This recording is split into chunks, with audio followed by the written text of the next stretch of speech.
530 minutes, 102 attempts on goal, and City finally scored their first goal at the Tottenham Hotspur Stadium. Obviously, I'm going to be honest here. I was slightly distracted by a show on BBC One that I'm sure a lot of people were watching last night called The Traitors. So I was kind of keeping across it, but also very in. Oh, you traitor! I know. You are. I know. I was living up to the traitor's name. But I know you watched this intently. I did see the first half. City, did they deserve the victory? Well, they dominated. Look, all the usual things City do. Keep the ball, move it around, press high. Sometimes fell into the trap Tottenham of trying to overplay at the back. Didn't offer much in certainly in the first half of any intent attacking wise. I'm going to mention two players here. Just before you... Sorry. They didn't have a single shot in the first half of that game, Spurs, which is the first time at home in any competition since 2020. Yeah, and it's a valid point because it looked like they weren't going to get one as well. I just want to point out on two players. I'll start with Brennan Johnson. You've played, they've obviously had a big move. He's 22 years old. He's still a young man. He's a Welsh international. He's, at times you can see his electric pace. Last night against Guardiola, he was never had any intent to take him on at all. He was always felt like he'd get it and just do the simple thing and not take him on any opportunity. And he's got one goal this season in 25 appearances. And I know he's been in and out the side and he's been sub. He's got one goal this season. And he doesn't look like he's embracing that Tottenham, £40-odd million buy that they'd expect way more from him. Because they should, because he's got a lot of pace and he should be more direct.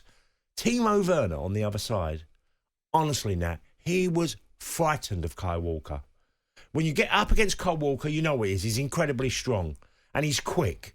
And Timo Werner's quick. But he stood out on the left-hand side and was never, ever a threat. Richarlison had a hard job. He had both wingers either side of him offering nothing to him. Now, it was difficult. He didn't have a particularly good game, but then he had absolutely zero service in the game to make any impact.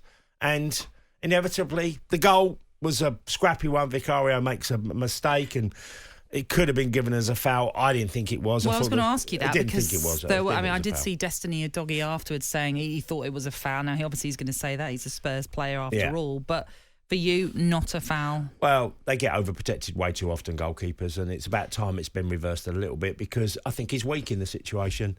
And that's it. And you've conceded a bad goal. And City had enough, and I felt very comfortable for large periods of the game anyway.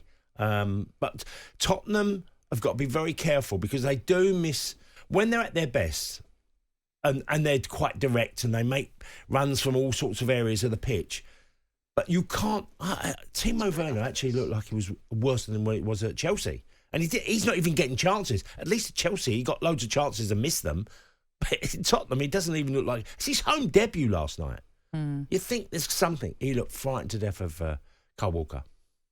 Well, if you look at the stats, it certainly did point towards a Manchester City victory. They had 18 goal attempts in comparison to just the one for Tottenham in that game. And 5 of those, only 5 were on target. So I'm sure Pep Guardiola will be wondering why they weren't a little bit more clinical with some of their efforts, or at least tested perhaps Tottenham a little bit more, shall we say. But yes, disappointment for Ange Postecoglou then, with his Spurs side bowing out of the FA Cup. But they've got Premier League matters to concentrate on.